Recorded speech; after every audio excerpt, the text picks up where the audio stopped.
Okay guys, so we're down here at the Ping European Fitting Centre. Got Ed with me here. How long have you been fitting, Ed? I've been fitting for 7 years. 7 years with Ping. So process here, we just had a factory tour this morning, which was great. So we've seen how the clubs were sort of assembled and sent out the door all over Europe. And obviously now we're going to do a fitting process here with Ed. Ed's going to look after me, do a full bag fit, go through irons, driver, wedges, yeah, absolutely, the full lot. So quite interested to see what sort of spec I'm coming out on. Hopefully it can improve my my ball strike and dispersion. So we'll get started and we'll see what comes out. How it looks. So this is plus an inch of white colour coat, so 3 on the right. yeah. So from the colour coat, my head Exactly what you're. Yeah. So basically, what our idea is, we give you the club that's kind of right for you physically, yeah, and then see how that reacts to the swing. That's the starting point. Correct, absolutely. Yeah.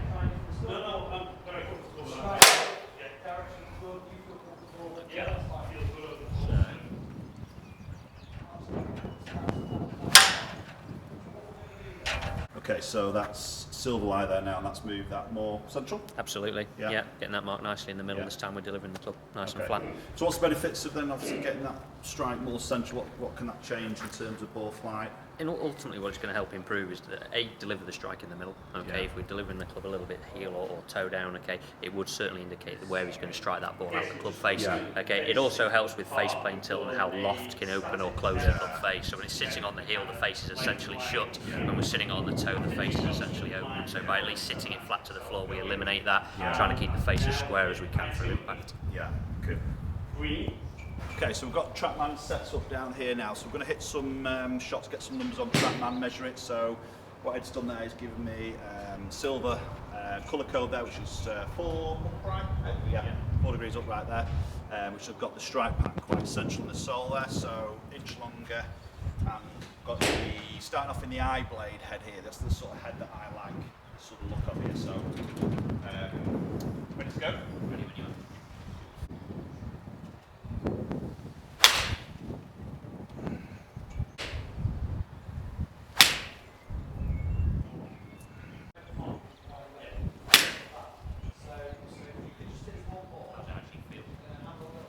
It feels great though. I mean, it's going left. Going that way, yeah. I don't know.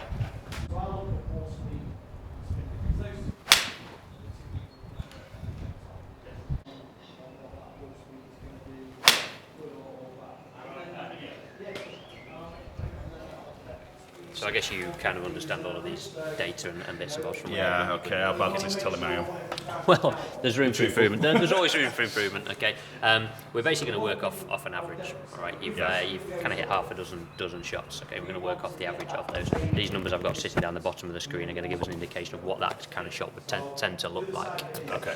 So start off with your distances. You're carrying the ball 174 yards. Okay, 81 total distance. What distance do you anticipate? What's your normal? Yeah, sort of 170, 175, sort of 7 iron really. Yeah. Okay. So there's 2 areas of focus really when it comes to distance. Okay. First of those being your ball speed. Okay. So how fast that ball travelling? 125.7 mile an hour.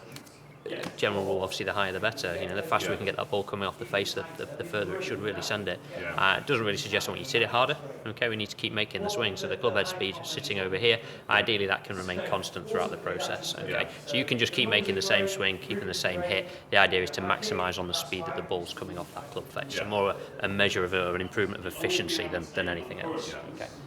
Second thing we need to look into then is trajectory. Okay, so how high and low do you hit the ball, which is really controlled by these next 2 numbers. So you have the launch angle. Okay, so 16.1 degrees is the angle the ball's taking off at, and then really sort of 6,400 revolutions per minute of backspin.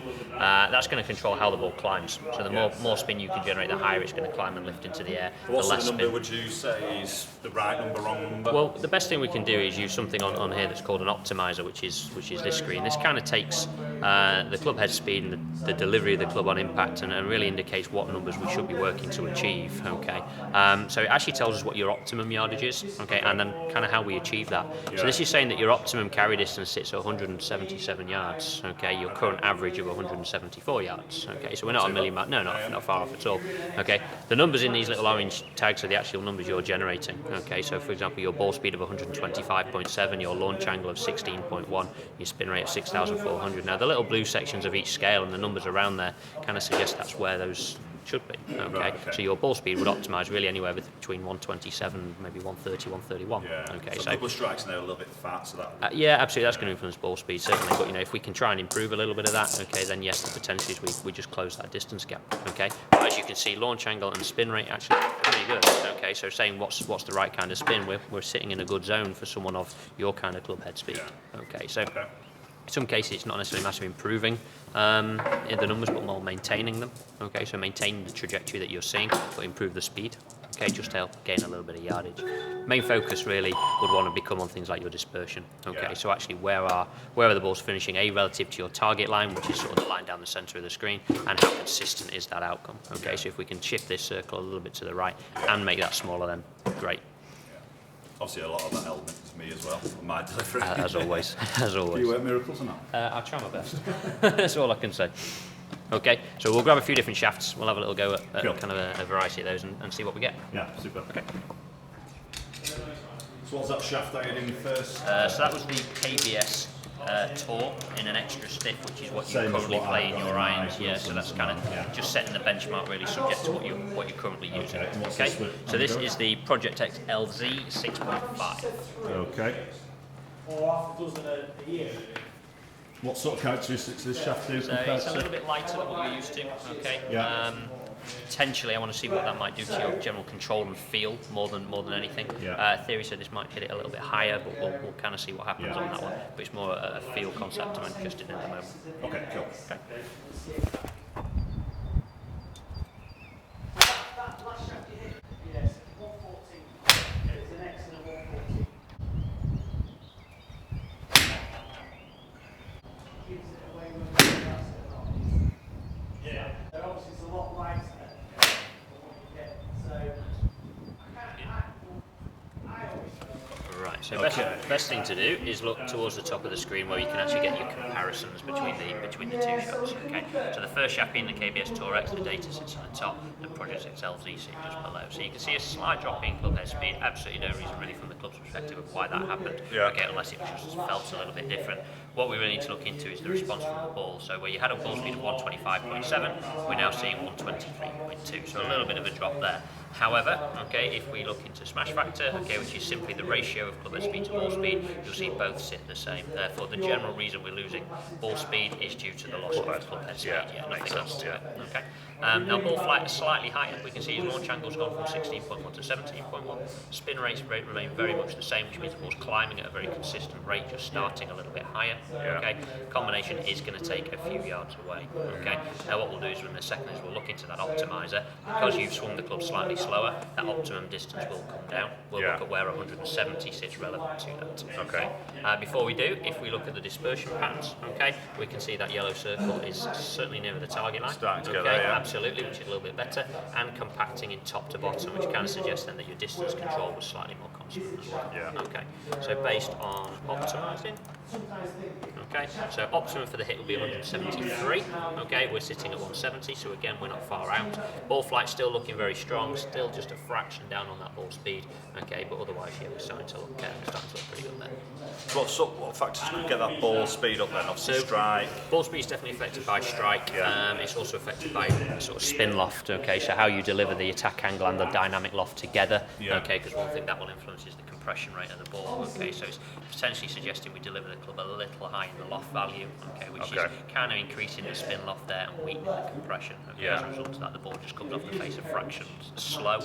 It could be that we're looking to strengthening the lofts in order just to try and help that later down. Okay, yeah. I am working, always working on this. That's the main time. Just not let me move, but I don't think it did.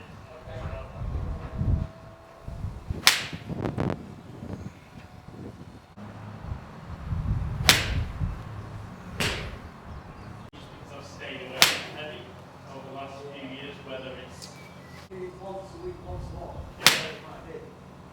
You still want to enjoy the play. Yeah, exactly. Right, Ed, so that felt to me a lot nicer out of the 3 there. Okay, so based on, we'll start with your dispersion, because you can see that pink circle there, certainly working our way back towards our target line, where we started off suffering a little bit with the lefts to begin with. We are certainly working that back towards targets. That's good as far as that's concerned. As far as your numbers go, similar to a degree, okay, ball speed 125, 123, 124, again you'll see your smash factors remaining constant, therefore main fluctuations are coming more in club head speed than strike or efficiency of the hit at all. Okay. And that's probably just me reacting to the different Absolutely, yeah, just trying to climatise to something a little bit different. Yeah. Okay. Now it's launching slightly higher. Okay. Spin rate has come down, which is going to give you a little bit more yardage. Yeah. Okay, as we can see, back to 174. Okay, once we dropped a few yards in the previous one, and now again we'll look at the optimizer in a minute as to why this is the case. Predominantly, it's because that shaft pattern is shifting right. So we're going to see a higher flight purely based from that. Yeah. So obviously, those left ones there is me shut the face down. That's going to lower launch. De-loft, absolutely correct. Spin a little bit in a way, possibly. Absolutely right, yes. That's why generally those first ones might have been a little low, and as the shot pattern's shifting right, we are seeing a higher trajectory. Okay, based on what that one did on the scales, okay, you can see 174 to 177, still just a few yards shy. Okay, that ball speed still that little bit down. Okay, again, this is something we can look back into as a later date as to how we can try and increase that. Similar with this launch angle. Okay, how do we get that back down into a good range? Because you can see now we're starting to hit it a little bit on the high side. Okay, these are all things that can be changed based on how we deliver the loft of the club through impact. Okay. See, I didn't really notice that difference of launch angle there. But I think through the flight, obviously with the lower spin number there, it seemed to hold its. Yeah, absolutely. Yeah, I mean the lower spin will help it penetrate. Okay, it'll help it kind of drive forwards, and it'll visually look very similar whether it kind of launches higher with less spin or launches lower with more. The actual peak height of the shot, okay, will be very, very similar. Okay, it's just kind of how it's getting there that's maybe a little bit different. But I think certain positives we have to take is it's feeling more comfortable too. You're not feeling like it's going to go as far left, and we can see that from the dispersion. So ball flight tendencies can be doctored elsewhere. Yeah. Okay. Cool. What's the plan now, Ed? So we're going to try the original dynamic old X100, going a little bit stronger, and actually see what that will do to your field perception. Now you've tried a few slightly lighter ones. Okay, what would the field preference say when we go back heavier? Yeah, this is heavier than so a little bit firmer. Correct. Okay. See, straight away I can feel that weight under the handle there. You've got to tell me next whether that's kind of preferential, so do you prefer it that way?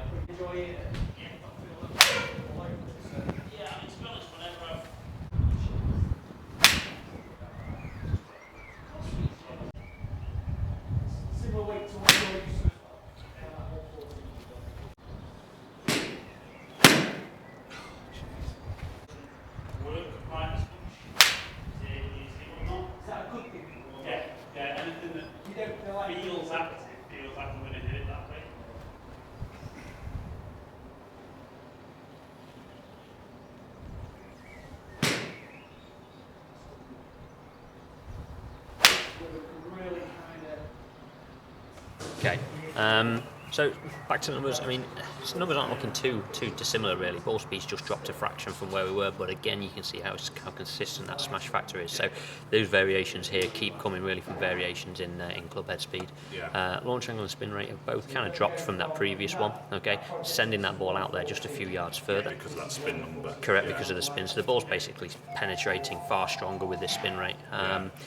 Pros and cons to the low spin. Yes, it makes it go further, but it can make directional control harder when it spins less. Okay, which we can kind of see from this dispersion.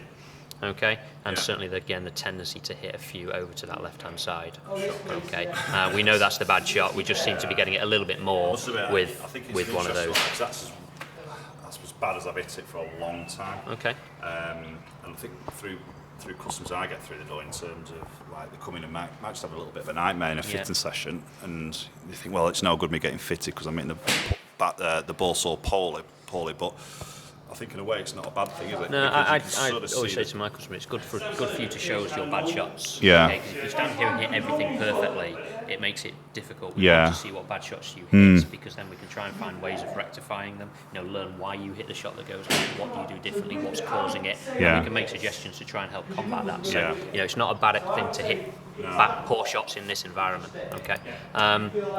Looking at this, okay, we can still see his spin rates come way down on where we should be. He's actually hitting it further than what optimum would be now as a result of that. Okay, absolutely. Like I say, and you may see that as a positive in the sense that we're gaining yardage, but the negative is the spins come so low that we're losing the control and the direction of the shot. And I think for me, the distance isn't the issue. It's the dispersion that I want to get tighter. And I know there's an element, obviously, a massive element, that's me, but to find something that's more consistent. Absolutely. Dispersion-wise, it's causing the bad shot more.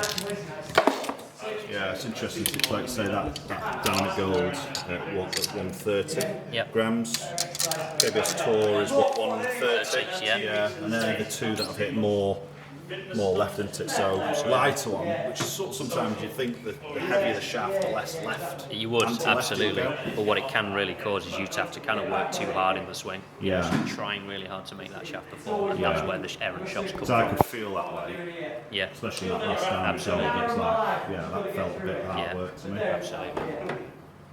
Okay, so what we've got here? So this is our own AWT-X. So this is going back a little bit lighter than what we've just been trying. Okay, just as another variation. From here, we should have a pretty good idea of where we're going to end up. Okay. Get through it. I think for me, it sounds good. Smaller the head, smash it.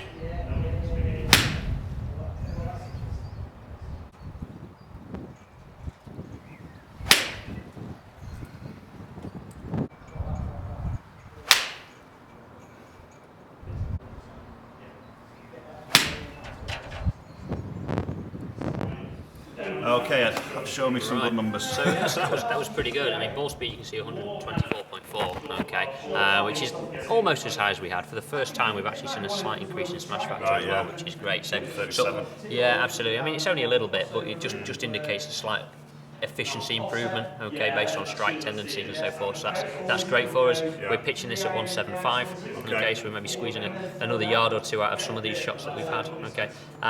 I think for me the most important and most impressive part of what you did there was this little dispersion circle.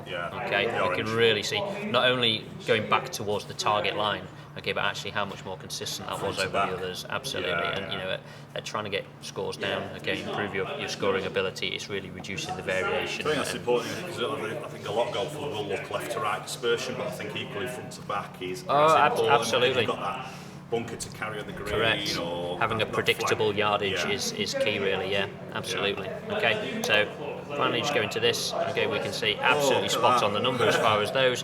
Okay, his ball speed and launch angle still a little high and a little low. They can still be tweaked because this is influenced really by how he delivers dynamic loft into impact. Okay, so we can still control a couple of those numbers for him from here. But as far as general outcome, we're getting really good strong yardage and, as we said, really good consistency. And that felt good to me, you know. It definitely felt lighter, but then I felt ahead a little bit more. Absolutely. Still felt sort of solid. It's interesting with that spin number because I always thought, you go lighter in the weights. I tend to see that sometimes go up a little bit. Yes, launch has gone up, but absolutely. I mean, it's a little bit dictated by things like your strike tendencies and things as well. So these higher spins can be caused by strikes in certain cases. I mean, it is a little bit on the low side, but it's fine. Okay, at the end of the day, we're getting good distance and we're still managing to control it.